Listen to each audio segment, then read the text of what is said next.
galeen kadhataa ture firkaan qaba sin dhaggeeffachiisa gaf kaffalee dheekuno dhaggeeffadhu kuno qoy waasaappiin seena ragaa sagaleen kadhataa ture tiiktookii irra sin geessu maallaqa isa naa walii galte kaffal isa kaan boodan itti dhufaa jedhee kadhataa ture bar doktor Biiftuu jechuudha qoy meeroo waasaappiin koo hattuu biiftuu edhi doktor Mariisi hattuu biiftuu edhi qoy kabari qoy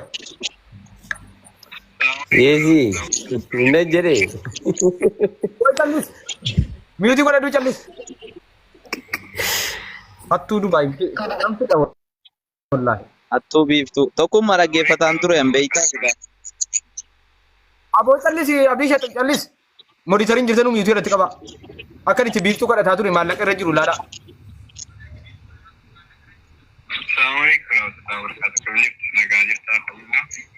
maallaqa mijattii gaafa jettu walii gallee sana galchiifsule sajaatumaa dubbannee 55 akkasitti walii galle sana mucaa eenyu jettu sana galchiif sagalee irra deetirratti qabaatti waan walii galle sana. Bilanarraan kaabtu sagalee foon deebistuu bosomiirra jirta naan dubbattee kaatee immoo keessa deebiin kun deebistuu maallaqa mooji'atti waadaa walii seennee waadaa guutaan jirtu Biiftuu wayya maal wayya fakkeenyaaf bilanarraan kaabtu sagalee foon deebistuu bosomiirra jirta naan dubbattee immoo keessa deebiin kun Rattani maafumoo maal wata kana asitti immoo waan isin mudatamte tokko asitti hima maallaqa nama irra jiru waliin beektu kan nama biraa natti himte san gaafadhu dhiifte kan nan gaafataa jiru kan biraa isin kan naa deebite kan biraa dhaggeeffadhaa. Gargaara bar tokkumma. Ani fuuchaan waliin haasaa jirra. Simaantu si dhiphisime. Obboleettitti waa'ee isaaqsi gaafataa jiru isaanaan kenna jette dabarsee waa'ee fuuloo waa'ee maalii boodatti deebina.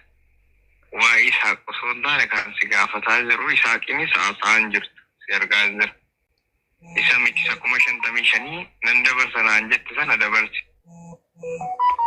Kan sitti bilbilaa jiru sana waliyyuun beektu jechuudha waan gaafatamu. Amma leera deebiin sitti hima. Birrii nazuu mucaa sana mucaa 55,000 nan galche jettee walii galle sana galchi. Osoon fuuloo jedhee maaliif fakkeessaa si qaxxare kenni jedhee nagarumaa fixachuu dubbadhare.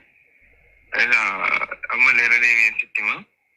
Birrii nazuu mucaa sana mucaa 55,000 nan galche jettee walii galle sana galchi.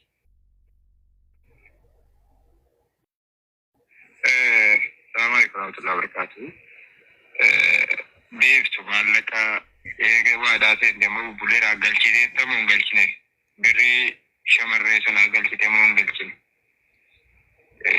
Soto jendaa barbaade teessuma jendaa barbaade akkasitti siin kadhu beektaa dhiisi siin jedhee yeroo takka tamma tilmaamtu kana miti waan waadaa seen jiraawwadhu booda rakkoo fiduu danda'a.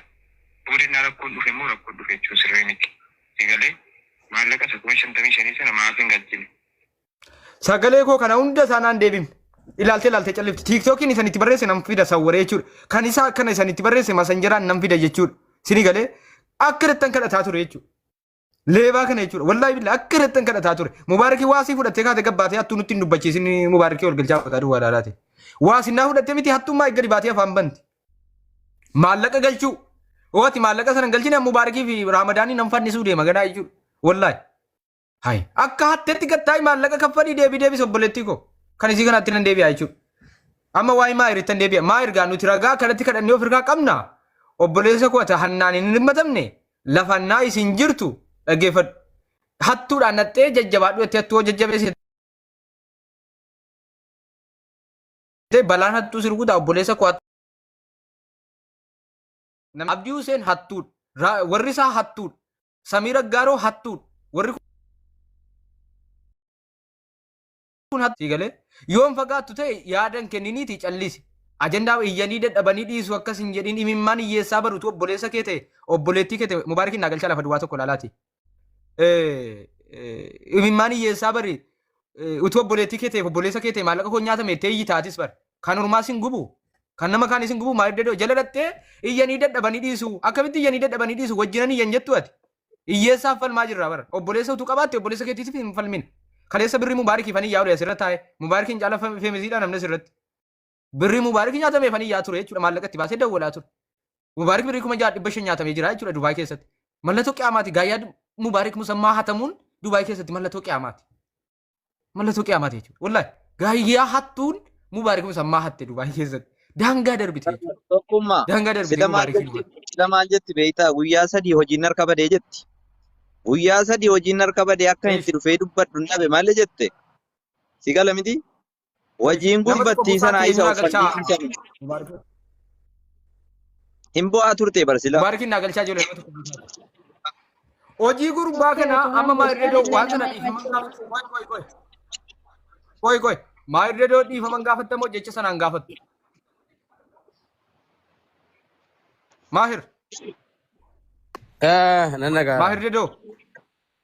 Iyyanii dadhabanii dhiisu nu haqa hiyyeessaa nuti akkanatti uummataa waliin iyyinu kana uummata guutuun aanaan isa nuti haqa hiyyeessaa iyyinu kana iyyanii dadhabanii dhiisu jecha jette sana uummata kana dhiifama gaafadhu obboleessa koo ati nagaadha hinanne namni si himate hin jiru uummata kana dhiifama gaafadhu obboleessa. No, la akkasii miti bar.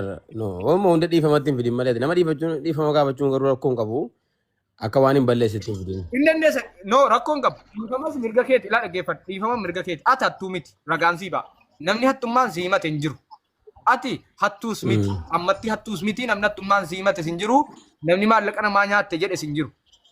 Nuti immoo maallaqa namaatiif iyyini malee dhimma dhuunfaa keenyaaf miti. Sii galee ati iyyanii dadhabanii dhiisu sanuun jette sana lakki annan balleesse keessa galuu dhiifama naa godha an hattuu miti dhimmi hattuu nan ilaallatu nan balleesse dhiifama naa godha uummata naa dhiifama gaafadha. Dhiifama naa godhiiti maahir iyyanii dadhabanii dhiisu jechuu isaa dhageesse.